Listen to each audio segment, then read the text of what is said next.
Saya melihat tema dialog ini sangat luar biasa.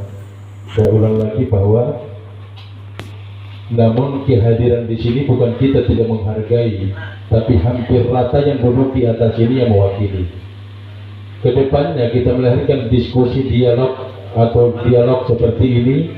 Tolong juga pemangku-pemangku jabatan yang punya kepentingan sesuai isi tema materi yang kita tampilkan seperti malam ini ke depannya agar mereka hadir.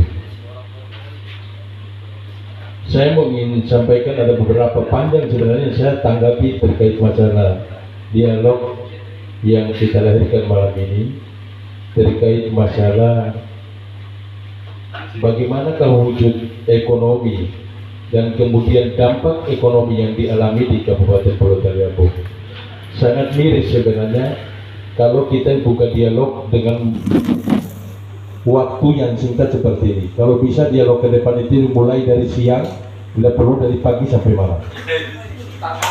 Karena kalau kita bicara ekonomi, ini kan sangat sensitif. Tidak bisa juga kita batasi waktu. Karena ini menyangkut satu sisi daerah kita yang berkaitan ekonomi. Tadi sudah banyak dibahas terkait masalah dampak ekonomi dan kemudian bagaimana wujud melahirkan ekonomi. Saya cuma hanya menanggapi satu dari kes Bangpol yang peran khusus memang tentang pengawasan politik dan pengembangan pembangunan di daerah. Jujur saja kita mendatangkan investasi itu tidak mudah Pak ke daerah. Bagi kita katakan itu mudah mendatangkan investasi di daerah. Tetapi pelaku investasi sendiri datang ke daerah kita itu mikir kenapa? Salah satunya tadi kita bicara tentang proses pembangunan kita, sarana kita, fasilitas kita yang kita siapkan terlebih dahulu.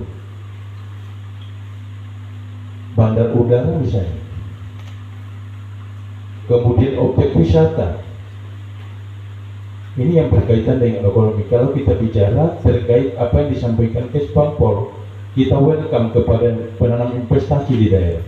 Tetapi yang menanamkan investasi di daerah, mikir datang ke Thaliambo. Kenapa? Karena pertama pernah kita datangkan pelaku usaha dari Surabaya untuk membeli cengki supaya tidak ada lagi seperti yang digambarkan tadi bahwa selama ini hasil tani kita keluar, kalian potensi kita ke sana, kita belanja ke sana.